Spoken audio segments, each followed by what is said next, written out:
Welcome to my YouTube channel online academy. तो आज की इस वीडियो में हम डिस्कस करने वाले हैं पॉलिटी का एक इम्पॉर्टेंट सेगमेंट जिसका नाम रहेगा borrowed feature of the Indian constitution, या हमने दूसरे देशों के माध्यम से या हमारे जो अधिनियम है 1935 का उससे कौन कौन से प्रावधान लिए हैं उनके बारे में हम डिस्कस करेंगे। तो चलिए शुरू करते हैं और देखते हैं कहाँ से जो है हमने संविधान में प्रावधान किया। तो देखिए, आपको पता होगा कि 15 अगस्त 1947 को जो है भारत आज़ाद होता है और उस दौरान हमें एक ऐसे कॉन्स्टिट्यूशन का निर्माण करना था जो भारतीय जनता को साथ लेकर जो है चले, और किस प्रकार से भारतीय जनता के सुरक्षा की बातें हो या अधिकारों की बातें हो, उन सारी चीज़ों को हमने ऐड करने की कोशिश की। और हमने किसी नई तरह का एक्सपेरिमेंट करने की जगह हमने कोशिश की कि जो व्यवस्था किन्हीं अलग देशों में चलती आ रही है उसी व्यवस्था को उठाने का प्रयत्न किया, या किसी प्रकार से जो भारत में पहले से अंग्रेजी सरकार के दौरान चलाई जा रही व्यवस्था थी उसी को जो है हमने कंटिन्यू करने की कोशिश की। तो इसी क्रम में हमें देखने को मिलेगा कि हमने 1935 का जो प्रावधान या कहें 1935 का जो अधिनियम आया था, भारत शासन अधिनियम, उससे लगभग हमने 250 प्लस जो अनुच्छेद थे वो हमने शब्द से उठा दिए हैं या वहाँ से हमने बोरो किए हैं। ऐसे मान के चलिए कि जैसा 1935 के जो अधिनियम था उसमें लिखा गया था वही 250 प्लस अनुच्छेद हमने बिना कुछ चेंज किए जो है हमारे संविधान में ऐड कर लिए। उसके बाद हमने 60 प्लस देशों के जो है अधिनियम जो संविधान है उनको स्टडी करने के बाद जो है वहाँ से कुछ ऐसे प्रोविज़न जो हमें लगा कि हमारे भारतीय परिस्थितियों के अनुसार सही हो सकते हैं या उनमें कुछ परिवर्तन के माध्यम से उन्हें जो है भारत जैसे देश में लागू किया जा सकता है। तो हमने इन देशों से जो जो हमें प्रोविज़न बेहतरीन लगे और भारत में लागू करने योग्य लगे, हमने वो चीज़ें जो है भारतीय संविधान में ऐड करने की कोशिश की। लेकिन ये वाले जो है हमने शब्दशः ना करके, तो इस प्रकार जो है हमने 60 देशों के संविधानों को स्टडी करके जो है भारतीय परिस्थिति के अनुसार उसे लागू करने की कोशिश की, और भारतीय संविधान की जो किताब हमें देखने को मिलती है उसमें ये चीज़ें ऐड है। तो चलिए देखते हैं सबसे पहले भारत शासन अधिनियम 1935 से क्या क्या प्रावधान हमने जो है भारतीय संविधान में ऐड किए हैं। तो सबसे पहले आपको देखने को मिलेगा आपातकालीन प्रावधान। आपातकालीन प्रावधान आपको ऐसे देखने को मिलेगा कि जो विशेष परिस्थितियां होती है या कुछ ऐसी परिस्थितियां होती है जिसमें देश किसी मुसीबत में फंसा होता है उसे आपातकालीन प्रावधान कहते हैं। तो ये आपको भारतीय संविधान में देखने को मिलेंगे 352 से लेकर 360 के जो अनुच्छेद रहेंगे इनके बीच के, वहाँ आपको ये चीज़ें देखने को मिलती है।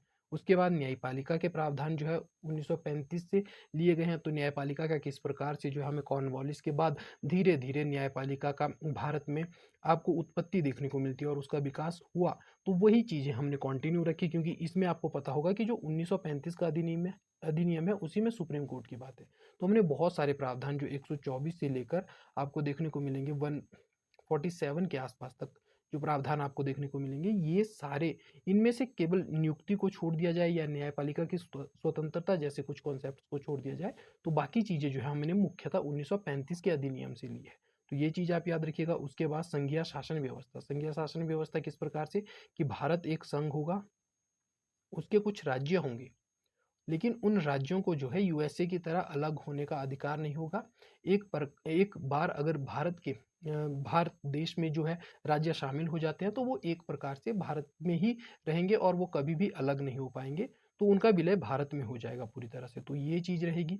और संघीय शासन जो है एक प्रकार से फेडरल गवर्नमेंट, इसकी अगर हम बात करें तो संघीय शासन क्या होता है, इसमें केंद्र स्ट्रांग रहेगा, कुछ शक्तियां राज्यों को रहेगी, लेकिन पूरी तरह से जो है केंद्र, जब भी कि देश में किसी प्रकार से मुसीबत आएगी तो पूरी तरह से केंद्रीकृत जो है सारी व्यवस्था हो जाएगी। तो ये जो है संघीय शासन व्यवस्था के दौरान हमें चीजें देखने को मिलती है। आगे देखते हैं अगला जो प्रावधान हमने लिया है राज्यपाल का पद।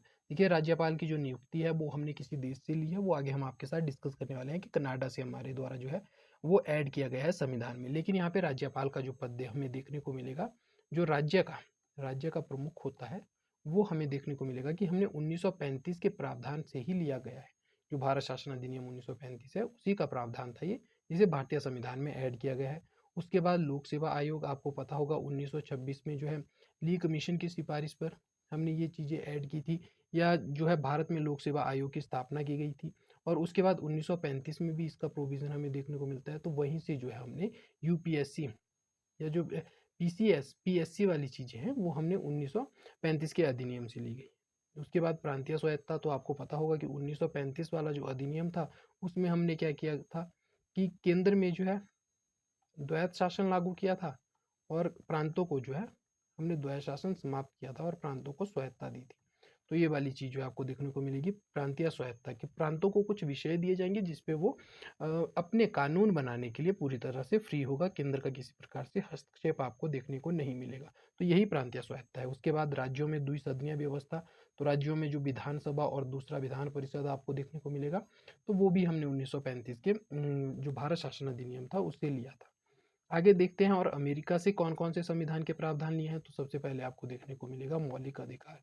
मौलिक अधिकार जो है अमेरिका से बोरो किए गए हैं और भारतीय संविधान में 12 से 35 अनुच्छेद के बीच में है। कौन कौन से है, किस प्रकार से है, उसके बारे में हम आगे आपसे फर्दर डिस्कशन में वीडियोस लाएंगे। तो चलिए अभी जो है यहीं तक बातें रखते हैं।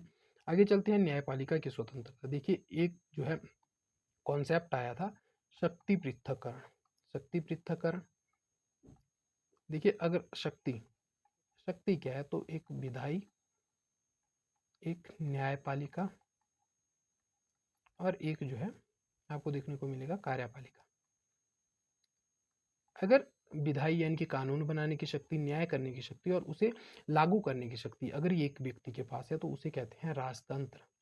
लेकिन यहीं पे अगर शक्ति पृथक्करण हो जाता है और विधायी शक्तियां अलग हो जाती है, न्यायपालिका शक्ति अलग हो जाती है, कार्यपालिका की शक्ति अलग हो जाती है, तो आपको देखने को मिलेगा कि वो उस देश में क्या आ जाएगा, उसे कहेंगे लोकतंत्र। क्योंकि जब भी जिस व्यक्ति के हाथ में कम से कम दो या दो से कम मतलब दो या तीनों शक्ति अगर हाथ में आ जाएगी तो आपको देखने को मिलेगा कि वो क्या हो जाएगा, निरंकुश हो जाएगा। तो इसलिए लोकतंत्र में आपको ये तीनों चीजें जो है अलग अलग देखने को मिलती है। तो ऐसे ही न्यायपालिका की स्वतंत्रता का प्रावधान जो है अमेरिका से लिया गया है। तो इसमें क्या है, जो विधायी विंग है और जो कार्यपालिका शक्तियां हैं वो किसी प्रकार से न्यायपालिका पर कोई प्रेशर जो है ऐड नहीं करेगी या क्रिएट नहीं करेगी और उसकी नीतियों को या उसके फैसलों को किसी प्रकार से प्रभावित करने की कोशिश नहीं करेगी। वही न्यायपालिका की स्वतंत्रता है। चलिए आगे देखते हैं न्यायिक परीक्षण क्या है। तो न्यायिक परीक्षण में इस प्रकार की चीजें आपको देखने को मिलेगी कि जो सुप्रीम कोर्ट है वो अपनी जो डिसीजन लिए होंगे उनको पुनः चेक करने की काबिलियत रखता है या पुनः चेक करने की जो शक्ति है वो रखता है अपने पास। तो उसे न्यायिक पुनरीक्षण कहेंगे या जुडिशियल रिव्यू कहेंगे। उसके बाद आ जाता है राष्ट्रपति पर महाभियोग। राष्ट्रपति पर महाभियोग मतलब जो आर्टिकल 61 के अंतर्गत राष्ट्रपति को किस प्रकार से हटाया जा सकता है, वो सारी चीजें राष्ट्रपति को पद से हटाना ही वास्तव में राष्ट्रपति पर महाभियोग है। उसके बाद उपराष्ट्रपति का पद आता है, तो ये भी हमने अमेरिका से लिया है। उसके बाद सर्वोच्च न्यायालय, उच्च न्यायालय के न्यायाधीशों को पद से हटाने की जो प्रक्रिया है वो भी हमने कहाँ से ली है, तो वो भी हमने यूएसए के संविधान से ली है। तो सर्वोच्च न्यायालय और उच्च न्यायालय के जो न्यायाधीश है उनको किस प्रकार से पद से रिमूव किया जाएगा, वो सारी चीजें हमने अमेरिका से ली है। आगे चलते हैं, आगे देखते हैं जर्मन संविधान से लिए गए प्रावधान। तो यहाँ पे आपको देखने को मिलेगा कि आपातकाल में मौलिक अधिकारों का किस प्रकार से निलंबन होगा, कब राष्ट्रपति उसके बारे में घोषणा करेंगे और क्या सभी जो मौलिक अधिकार है वो समाप्त हो जाएंगे, वो सारी डिबेट हम देखेंगे जब आपातकाल के बारे में पढ़ेंगे। तो आपातकाल में मौलिक अधिकारों पर किस प्रकार से प्रभाव पड़ता है, ये कहाँ से हमने लिया है, तो जर्मन संविधान से लिया है। तो ये चीज आप ध्यान रखिएगा। आगे चलते हैं ब्रिटिश संविधान के बारे में देखते हैं। तो ब्रिटिश संविधान से लिए गए प्रावधान कौन कौन से हैं। तो एकल नागरिकता, पहला एकल नागरिकता।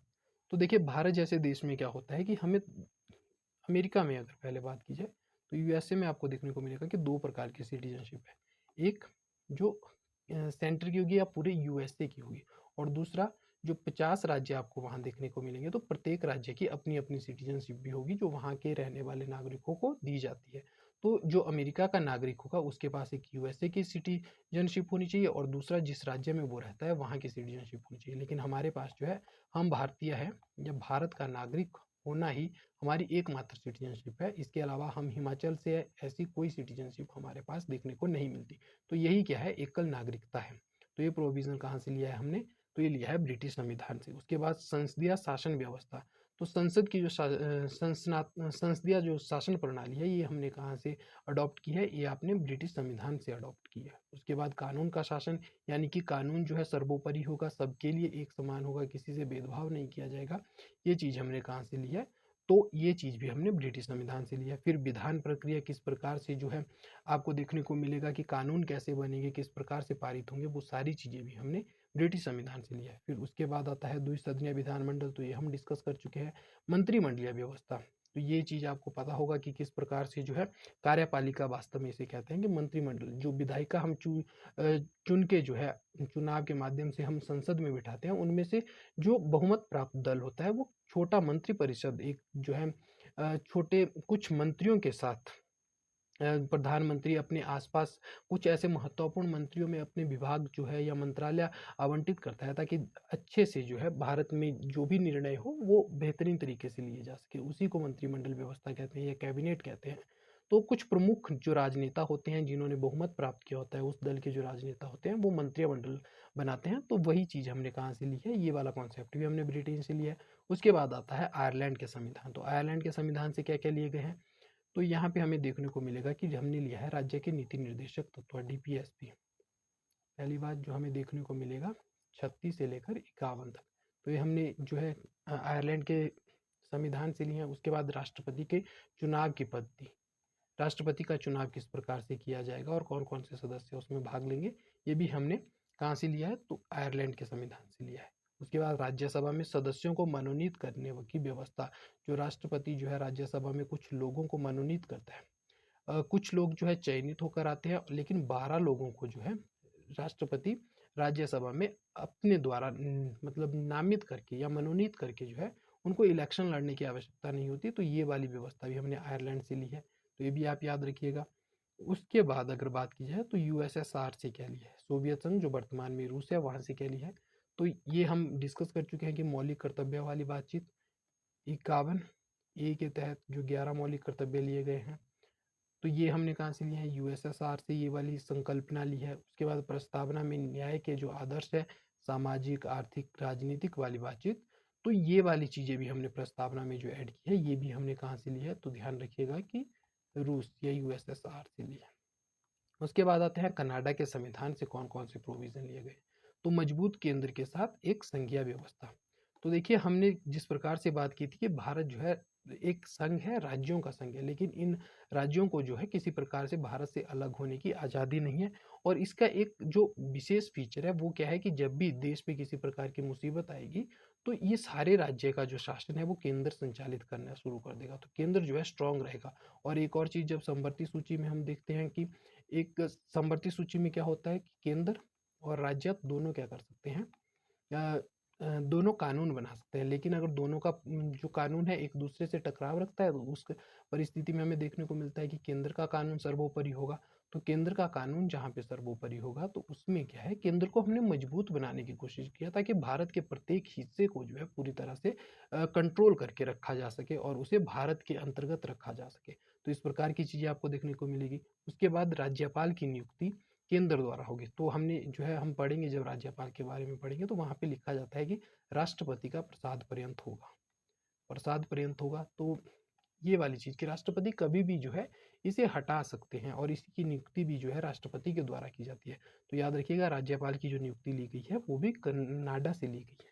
उसके बाद पद तो हमने देखा कि 1935 के प्रोविजन से लिया है, लेकिन यहाँ पे आपको कनाडाई संविधान से ये प्रावधान देखने को मिलेगा जो नियुक्ति से संबंधित है। उसके बाद सर्वोच्च न्यायालय का परामर्शी अधिकार। परामर्शी अधिकार में कि राष्ट्रपति को क्या परामर्श दे सकता है, उस प्रकार की जो चीज़ें हम देखेंगे संविधान में, वो कहाँ से ली गई है, तो वो भी सर्वोच्च न्यायालय का परामर्शी अधिकार जो है ये भी हमने कनाडा से लिया है।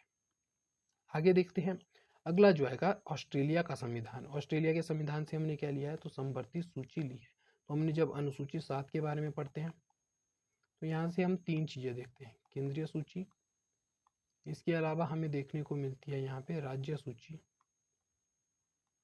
और यहाँ पे आपको देखने को मिलेगी समवर्ती सूची। तो ये वाली जो चीज़ है ये हमने कहाँ से लिया, ऑस्ट्रेलिया के संविधान से ली है। आगे चलते हैं, तो संसद के दोनों सदनों की संयुक्त बैठक जो 108वें अनुच्छेद में हमें देखने को मिलती है कि जब भी किसी चीज़ पर या किसी अधिनियम पर या विधेयक पर जो है दोनों सदनों की सहमति नहीं बन पाती है, या किसी एक सदन की, अगर लोकसभा पास कर देती है तो राज्यसभा उसे रोक के रखती है, तो उस दौरान जो है हम क्या कर सकते हैं, दोनों की एक इकट्ठी बैठक बुलाते हैं जिसमें राज्यसभा और लोकसभा के दोनों सदस्य साथ में बैठे होते हैं, और फिर जो है वोटिंग होती है। उस प्रकार से चीज़ हमें जो देखने को मिलती है वो संयुक्त बैठक, मतलब इकट्ठी बैठक हो रही है, joint sitting of to houses of parliament. तो ये चीज़ आप ध्यान रखिएगा कि ये भी हमने ऑस्ट्रेलिया से लिया है। उसके बाद देश में व्यापार और वाणिज्य की जो स्वतंत्रता है, जो हम देखते हैं 301 से लेकर 307 में, तो ये चीज़ भी हमने कहाँ से ली है, ऑस्ट्रेलिया के संविधान से ली है। आगे चलते हैं और देखते हैं दक्षिण अफ्रीकी संविधान से लिए गए प्रावधान। तो यहाँ से क्या लिया है हमने, तो यहाँ से हमने सबसे बड़ी बात भाग 20 लिया है। भाग 20 जो बताता है कि जो संविधान की हमारी किताब है उसमें किस प्रकार से परिवर्तन अगर कुछ करने हैं तो उसकी क्या प्रक्रिया रहेगी। 368 अनुच्छेद के अंतर्गत जो है हमें ये चीज़ें देखने को मिलती है, संविधान संशोधन की प्रक्रिया। उसके बाद आता है राज्यसभा के सदस्यों का चुनाव। राज्यसभा के सदस्य हमने देखे दो प्रकार के, एक होते हैं नामित या मनोनीत जो राष्ट्रपति करता है, और दूसरे जो राज्यसभा के चुने गए सदस्य होंगे वो कहाँ से, किस प्रकार से उनका चुनाव होगा और कौन कौन उनके चुनाव में भाग लेंगे। ये सारी चीज़ें हमने देखी है दक्षिण अफ्रीका के संविधान से, ये चीज़ें हमने सीखी है। उसके बाद आते हैं जापानी संविधान पर। जापानी संविधान से क्या लिया है, कानून द्वारा स्थापित प्रक्रिया, कि कानून द्वारा जो प्रक्रिया स्थापित की गई है या विधि का शासन ही सर्वोपरि होगा, ये चीज़ हमने जापान के संविधान से गौरव किया। आगे देखते हैं आगे जो रहेगा इसके बाद। इसके अलावा अगर देखा जाए फ्रांस, एक सेकेंड, फ्रांस से कुछ चीज़ें हमने गौरव किया। तो फ्रांस से हमने क्या लिया है, फ्रांसीसी क्रांति के जो स्लोगन थे वो हमने फ्रांस से लिए हैं। जैसे आपको देखने को मिलेगा स्वतंत्रता, समानता और बंधुत्व, स्वतंत्रता, समानता और बंधुत्व, ये चीज़ हमने फ्रांस से ली है। तो ये कुछ प्रावधान है जो हमने अलग अलग देशों से और भारतीय संविधान जो भारत शासन अधिनियम 1935 था वहाँ से लिए थे या अलग अलग देशों से लिए। तो याद रखिएगा, और ये काफ़ी इंपॉर्टेंट है आपके एग्जाम पॉइंट ऑफ व्यू से बात की जाए टीजीटी के एग्जाम से, तो इनको आप जरूर याद करने की कोशिश कीजिएगा क्योंकि फ्री का एक नंबर है। तो ये चीज़ें आप याद कर सकते हैं बहुत आसानी से। तो चलिए आज की वीडियो यहीं तक रखेंगे। Thank you so much for listening me.